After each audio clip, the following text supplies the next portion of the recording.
All right, creators, listen up. If you make any kind of action content, consider this your tactical briefing. We are going to break down exactly how to write combat scenes that grab your audience by the throat and absolutely refuse to let go. And yeah, this right here, this quote hits the nail on the head. Long, bloated dialogue during a fight scene is pretty much the #1 killer of viewer retention. The stakes are really that simple. You get this right, and your audience is glued to the screen. You get it wrong, well, they're already clicking away. So what's the antidote? How do we fix this? Well, it's a framework I call the Minimalist Combat Scripting System. And look, this isn't about getting rid of dialogue altogether. No, it's about making every single word count, making it serve the action, not distract from it. So first up, let's talk about the first sight philosophy. You know, the best fight scenes, they don't open with some long backstory. They start with an atmosphere. Think about it. Empty cities, ruined towns. The environment itself is screaming that something is deeply, deeply wrong before a single punch is even thrown. Okay, here's a direct challenge for you. Right now, think about a project you're working on. Can you describe the main threat, the big bad, in just 3 words? If you find yourself needing a whole paragraph to explain why your villain is supposed to be scary, you've already lost the battle. The script is just too heavy. And this is exactly how you solve that problem. It's a concept called minimalist threat. It's all about creating an immediate open loop in your viewer's mind. A line like, "It's not human," is absolutely terrifying because of what it doesn't say. You know, it forces the audience to fill in the blanks. And trust me, their imagination will always cook up something way more powerful than your exposition ever could. And that leads us perfectly into our second point, the tactical briefing. If you want to set the stakes without all that long, boring exposition, you can use what I call a super soldier setup. Basically, it's a mission-based briefing that happens before the fight, and it gives the action that immediate sense of weight and purpose. And look at this. This comparison shows you exactly what I mean. The overwritten column, it explains the source of the power. The high-impact column shows you the result of that power. Telling me he crushed steel with his bare hands is just infinitely more effective than telling me he's a genetically modified super soldier. One is an info dump, the other is a threat. This kind of language, this tactical phrasing, does so much heavy lifting for your story. Using terms like asset in sight and flat-out stating the regular forces have been bested tells the audience 2 absolutely crucial things. 1, this isn't personal, it's a mission. And 2, the situation is already completely out of control. Our hero isn't just picking a fight, they are literally the last resort.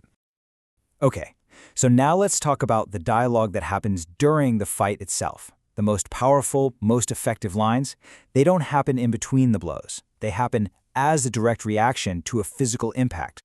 This is just perfect. Imagine this. Our hero lands what should be a knockout blow, the kind of hit that ends any other fight, but the villain doesn't even flinch. That simple, shocked question, "He's still standing?" does more to establish the villain's insane durability than any pre-fight monologue ever could. It's the hero's disbelief that sells us on the opponent's power. And here's the flip side of that coin. A character reacting to their own injury, that validates the opponent's strength instantly.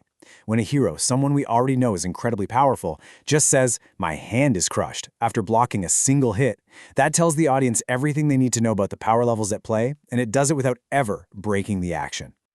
So let's boil this all down to one simple rule you can use. If your character is winning, they should be silent, focused, professional. But if they're losing, their dialogue should be short, reactive, and it should basically be questioning the laws of physics. They're not just fighting a person anymore, they're fighting something they thought was impossible. Now, as the fight gets more and more intense, the story itself needs to pivot. The conflict has to become so massive that it goes beyond a one-on-one battle and turns into a full-blown environmental disaster. The stakes are no longer just personal, they're becoming global. And of course, the dialogue has to reflect this massive shift. The characters, they stop talking about each other and they start reacting to the catastrophic collateral damage they're causing. Lines like, "The whole land is shaking," completely reframe the goal. It's not just about winning anymore. It's about stopping the destruction. And that leads to that final, urgent moment. I have to end this now. This is the human moment. Right before the climax, after all the power and the bravado, our seemingly invincible hero admits a moment of pure vulnerability. That single line, "I can't restrain him," makes the audience lean right in. The super soldier suddenly feels breakable, and that creates this desperate, do-or-die atmosphere that has everyone hooked for that final, decisive strike. Now let's be clear. How a fight ends is every bit as important as how it begins. This is the stuff that separates a one-off viral video from content that actually builds a loyal, dedicated fan base. It is all about the aftermath. So here it is, the 3-step formula for a truly legendary ending. You don't just want a winner and a loser. You want to end with a moment of recognition. That's how you turn a simple fight into the beginning of a legendary rivalry. And you always want to leave a hook for whatever comes next. You see, a simple line like this changes everything. It shows respect between these two warriors. It tells the audience that this wasn't just some random fight. It was a significant, world-changing event. The winner acknowledges the strength of their opponent, and in doing so, elevates the entire conflict. And finally, the hook. You never, ever want to close the loop completely. Hint at a larger world out there. Was this villain just a small part of a much bigger threat? Did a piece of them, like a metallic arm, escape? This is how you frame your story as just one chapter in an epic saga, and it gives viewers a powerful reason to come back for more. So, I'll leave you with this final question to ask yourself. Go look at your scripts.